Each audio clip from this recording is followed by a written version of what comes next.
नमस्कार। देवरिया की आवाज रेडियो केसरी से प्रस्तुत है स्थानीय हालचाल। पहले मुख्य हालचाल।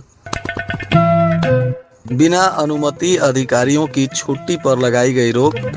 शिक्षक हत्या के विरोध में मूल्यांकन कार्यों का शिक्षक ने किया बहिष्कार। डॉक्टर की लापरवाही आई सामने, ऑपरेशन के दौरान सील दी महिला की पेशाब की नली। ओबीसी में शामिल होने के लिए अब कोर्ट जाएंगे रोनियार समाज के लोग। नर्तकी से दुष्कर्म के एक आरोपी को पुलिस ने किया गिरफ्तार। स्थानीय हालचाल के इस अंक के साथ मैं अनिकेत मिश्र। अब हालचाल विस्तार से। जिला निर्वाचन अधिकारी सह जिलाधिकारी अखंड प्रताप सिंह ने निर्वाचन प्रक्रिया को निर्विघ्न और सकुशल संपन्न कराने को लेकर समस्त जिला स्तरीय एवं अधीनस्थ अधिकारी गण को निर्देशित किया है कि वे लोग लोकसभा सामान्य निर्वाचन 2024 की समाप्ति तक कोई भी अधिकारी बिना जिलाधिकारी के अनुमति के न तो अवकाश पर जाएंगे और न ही मुख्यालय छोड़ेंगे। इस आदेश का कड़ाई से अनुपालन सुनिश्चित कराने को लेकर उन्होंने सभी पदाधिकारियों को आगाह किया है।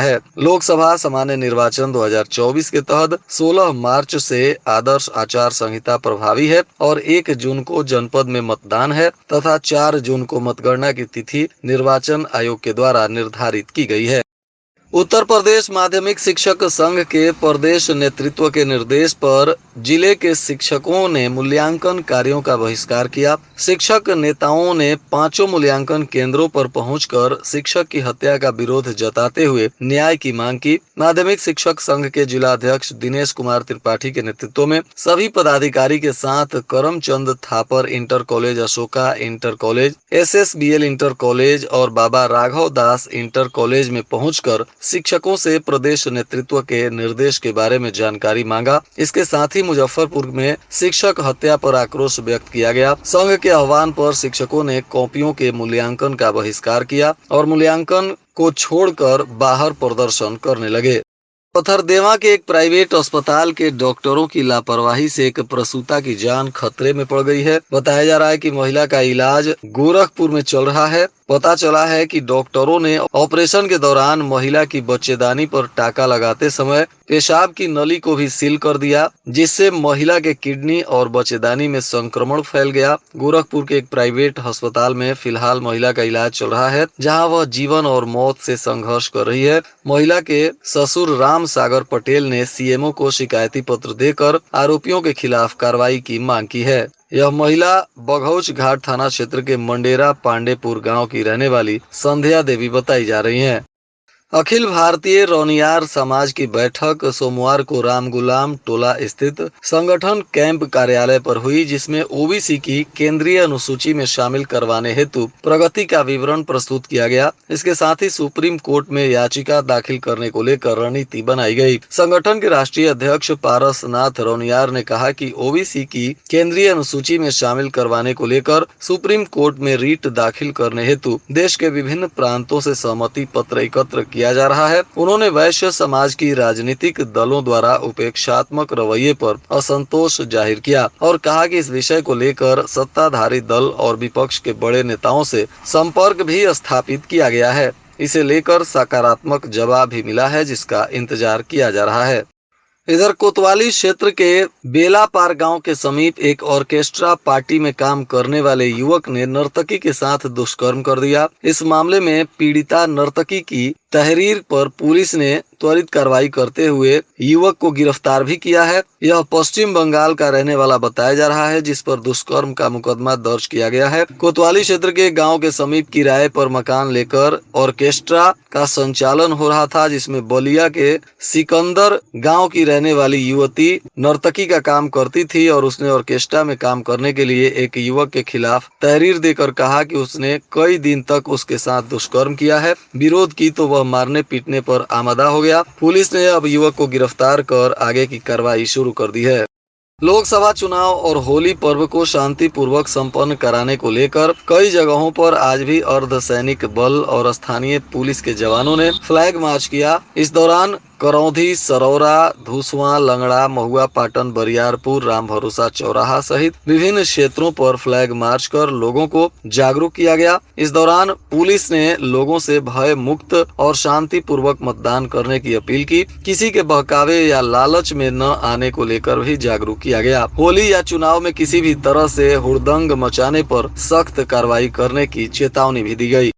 शहर के 2 मोहल्लों में मारपीट की घटनाओं में कोतवाली पुलिस ने आधा दर्जन लोगों के खिलाफ विभिन्न धाराओं में केस दर्ज किया है। बताया जा रहा है कि पुरानी रंजिश में हुई इस मारपीट में शमीम शेख पुत्र शमशाद शेख और तनवीर शेख पुत्र फैजुल्लाह के बीच मारपीट हुई है। पुलिस अब फिलहाल इसकी जांच पड़ताल कर रही है।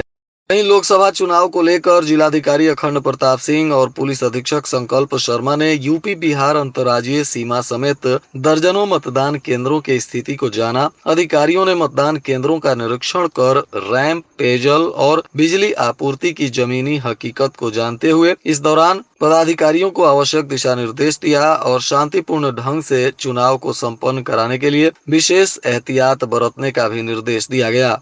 पेट्रोल भरवाने बाइक से जा रहे पूर्व प्रधान की रास्ते में घेर कर आरोपियों ने जमकर पिटाई कर दी। इस मामले में पूर्व प्रधान ने मुकदमा दर्ज करने के लिए आवेदन दिया, परंतु 1 सप्ताह के बाद भी अभी आवेदन थाने में पड़ा हुआ है और मुकदमा दर्ज नहीं हो रहा है। पूर्व प्रधान थाने का चक्कर लगा रहे हैं। पीड़ित ने अब मुख्यमंत्री पोर्टल पर शिकायत कर मुकदमा पंजीकृत करने की गुहार लगाई है। मामला रामपुर कारखाना थाना क्षेत्र के शहबाजपुर गांव निवासी हीरालाल गोंड पुत्र तूफानी गोंड का बताया जा रहा है।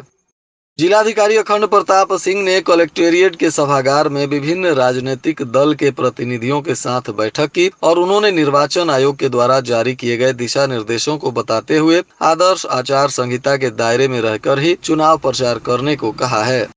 आजादी के बाद पहला आम चुनाव 1952 में हुआ था। उस समय देवरिया के नाम से 3 सीटों की पहचान थी। देवरिया साउथ, देवरिया वेस्ट और देवरिया ईस्ट के रूप में इन्हें जाना जाता था। इसमें गोरखपुर के साथ ही कुशीनगर जिले के हिस्से भी आते थे। इस चुनाव में देवरिया साउथ और देवरिया वेस्ट पर कांग्रेस को जीत मिली थी, जबकि देवरिया ईस्ट की सीट सोशलिस्ट पार्टी के खाते में गई थी। तब इसे बड़ा उलटफेर माना गया था। अन्य दोनों सीटों पर भी सोशलिस्ट पार्टी ने ही कांग्रेस को कड़ी टक्कर दी थी।